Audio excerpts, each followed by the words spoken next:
la naissance de Jésus-Christ. Il y a plusieurs classes sociales qui se sont retrouvées pour adorer Jésus, pour le reconnaître comme Seigneur et comme Sauveur. Il y a d'abord eu les bergers. Les bergers sont des personnes vraiment de conditions modestes. À cette époque-là, en Israël, les bergers étaient parmi les personnes les plus pauvres. C'est des gens qui travaillaient pour d'autres personnes. Et les bergers ont été avertis. Dieu a averti des bergers qui sont venus. Et là même, dans l'étable, les bergers ont adoré Jésus-Christ. Il y a eu des gens dans le temple de conditions modestes. Il y a une veuve qui s'appelle Anne. Et Anne a reconnu Jésus. Dieu lui a parlé dans son cœur. Dieu lui a dit, voilà, c'est cet enfant-là, c'est aujourd'hui qu'il va venir. Et les parents de Jésus, qui étaient avec lui dans le temple, étaient très surpris de voir que cette femme, qui était connue comme une personne qui était régulièrement là et qui priait, de voir que cette femme parlait et prophétisait en reconnaissant dans ce petit enfant le Sauveur d'Israël. Il y a eu un homme, Siméon, aussi dans le temple. Et la Bible nous parle aussi des mages d'Orient. L'Orient, c'est-à-dire ces mages représentent les hindouistes, les bouddhistes, toutes les religions d'Orient, le yoga et tout le reste. Eh bien, ces gens qui savaient lire dans les étoiles, qui observaient les astres, dont ces spécialistes des horoscopes, ont vu la naissance de Jésus-Christ. La Bible interdit les horoscopes.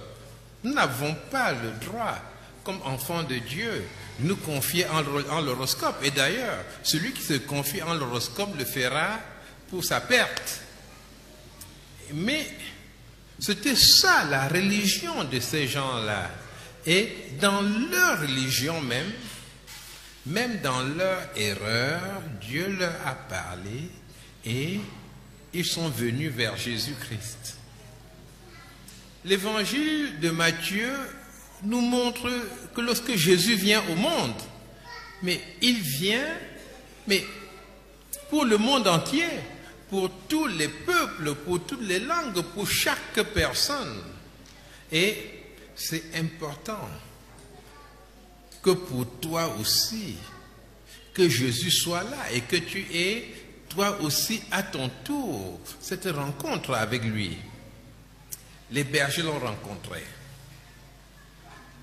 Les orientaux, qui étaient d'une religion que la Bible ne connaissait pas, eh bien, ils sont venus et se sont prosternés devant Jésus. Maintenant, c'est ton tour de venir, toi aussi, à Jésus-Christ et de le rencontrer vraiment. Vous savez, lorsque les mages ont rencontré Jésus, la Bible dit qu'ils sont rentrés chez eux par un autre chemin. Ces gens ont été totalement transformés par le contact que l'on a avec Dieu. Et en ce soir, je voudrais inviter chacun de vous à accepter ce contact avec Dieu. Parce que Dieu agit. S'il peut parler même à des gens qui lisent les horoscopes et puis qui ne se soucient pas de la loi de Dieu dans la Bible, à combien plus forte raison à chacun de nous? Ce Noël, cette fête de Noël de 2022 peut devenir pour toi un point de départ. Oui, un nouveau commencement. Et ce que Dieu attend de toi, c'est que tu sois cohérent. Vous entendez ce mot? Cohérent. Être cohérent. Parce que beaucoup de gens ne sont pas cohérents. Cohérent signifie être d'une seule pièce, n'est-ce pas? C'est-à-dire choisir de faire ce que tu dis. Quelqu'un qui est incohérent, il vous dit, je vais aller au marché, je vais acheter de la viande, je vais acheter du riz, et quand il passe par le marché, quelqu'un dit, ah, on vend du maïs ici, mais c'est moins cher aujourd'hui. On a baissé le prix du maïs. Et il change. Il dit, ah, je veux du maïs. Et puis on lui dit, ah, il y a aussi la pomme de terre, c'est moins. Et à la fin, il achète ce qui est moins cher et il n'arrive plus à composer son repas. Ça, c'est l'incohérence. Dans l'incohérence, on ne fait pas ce qu'on a prévu de faire. Celui qui est incohérent est incapable de faire un plan. Celui qui est incohérent promet des choses qu'il ne peut pas faire. Il faut choisir de devenir, j'ai dit quoi? Comment? Cohérent, voilà. Ça, si c'est le mot avec lequel nous entrons dans la nouvelle année, ce qu'on va entrer dans la nouvelle année encore plus fort. Nous sommes des gens, n'est-ce pas? Nous sommes des gens cohérents. Alors, je vais finir par une petite histoire dans la Bible, hein, dans l'évangile de Matthieu, au chapitre 21. C'est Jésus qui raconte une courte histoire. Et Jésus a des histoires comme ça, qui sont très courtes. Mais quand tu les entends, dans ta tête, ça tourne, ça produit de nombreuses histoires encore. Et puis tu réfléchis, et ça produit quelque chose. C'est ça les histoires de Jésus. On les appelle des paraboles. Jésus a donné plusieurs paraboles. Et je vais lire une qui est très simple. Matthieu 21, verset 28. Que vous ensemble, un homme avait 2 fils. Et s'adressant au premier, il dit, mon enfant va travailler aujourd'hui dans ma vigne.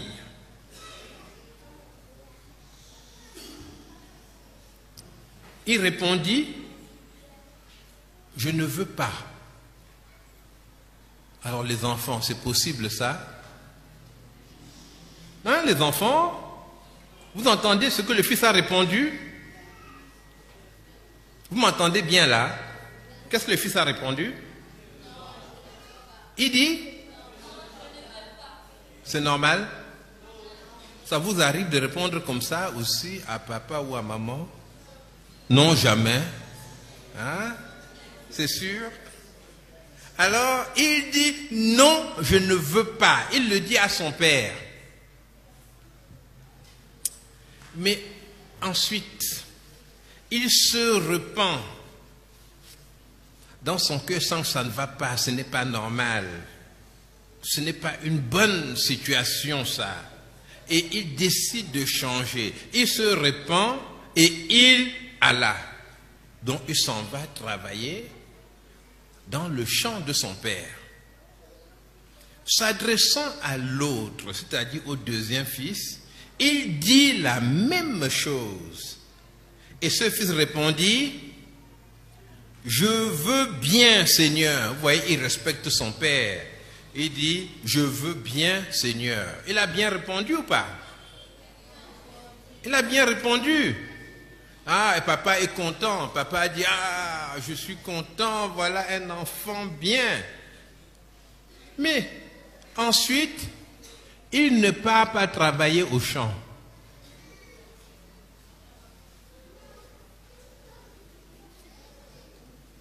Lequel des deux a fait la volonté du Père? Voilà ce que Jésus demande.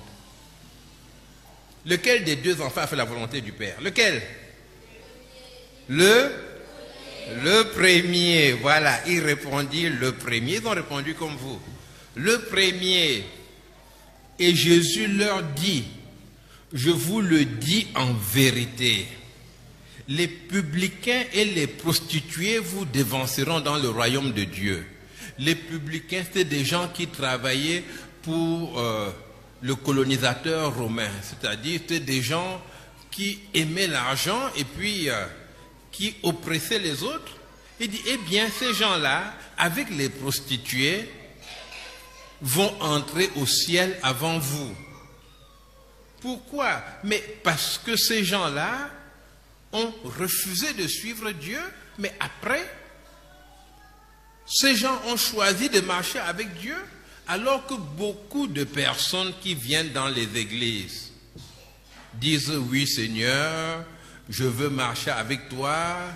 Ils chantent, Seigneur, je veux mourir avec toi, Seigneur, viens régner dans mon cœur. Mais après, il n'y a rien. Ce ne sont pas des personnes cohérentes. Donc, le Seigneur te dit, sois cohérent. Alors, dans cette parabole, le Père c'est qui? Le Père présent qui est dans la parabole? C'est Dieu. Et les enfants, mais c'est nous.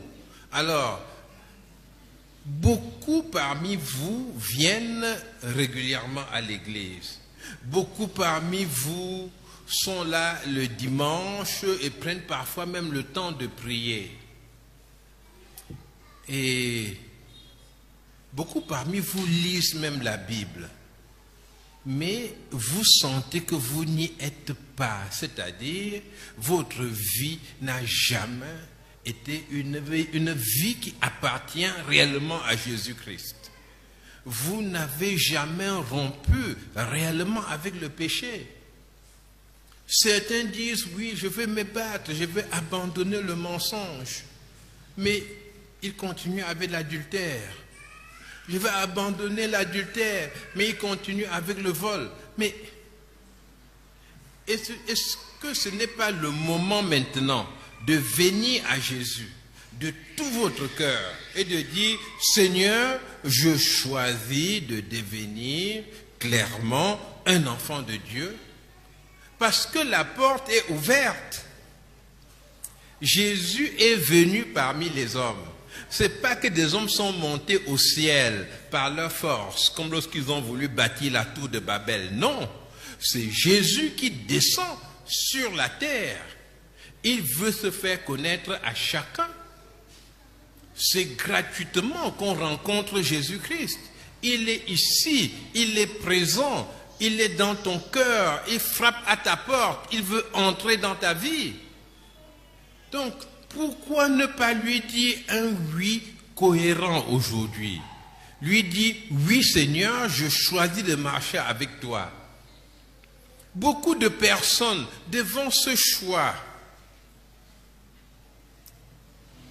se laissent tromper par le diable. Beaucoup inventent des histoires. Beaucoup disent, oui, mais moi j'ai ma religion. J'ai lu la Bible. Est-ce que vous avez entendu parler d'une religion ici? Il y a une religion là-dedans? Hein? Non. Quand Jésus reviendra, vous croyez qu'il va nous placer selon nos religions pour juger et les protestants, et les catholiques, et les charismatiques, et les témoins de Jéhovah? Non. Nous serons jugés par rapport à ce que nous avons fait. Quand Dieu nous a appelés, il a dit, mon enfant, viens, va travailler dans mon champ. Est-ce qu'on a dit oui? Et est-ce qu'on a travaillé finalement? Donc, n'inventons pas des choses stériles. Beaucoup se disent, ah, je ne suis pas encore vraiment bien prêt. Mais tu n'es pas prêt maintenant? Et si Jésus revient? Il est venu dans le monde, subitement. Les gens n'ont pas su qu'il venait. Et lorsqu'il reviendra, c'est un retour en gloire. Ce sera subite aussi. Et la Bible dit que tout œil le verra, mais chacun sera alors jugé. Jugé selon ce que nous avons fait de la grâce de Dieu. Les bras de Jésus ont été grands ouverts pendant longtemps pour nous embrasser, pour nous porter, pour nous conduire, pour nous soutenir. Mais est-ce que nous avons accepté de nous jeter dans ses bras? Que chacun de vous choisisse Jésus-Christ ce soir et d'une façon cohérente. C'est-à-dire, nous allons lui dire oui et ensuite marcher avec lui. C'est-à-dire, Seigneur, je viens à toi et j'accepte que tu prennes tous les péchés de ma vie. J'accepte de me repentir de tout le mal que j'ai fait et je reconnais que tu es celui que Dieu a envoyé pour me sauver. Soyons sauvés, soyez sauvés en cette soirée de Noël, afin que ce soit réellement Noël dans chaque cœur. Que le Seigneur vous bénisse. Nous allons prier et que le Seigneur vous parle pendant ce moment de prière pour que vous puissiez vous laisser toucher et gagner par lui.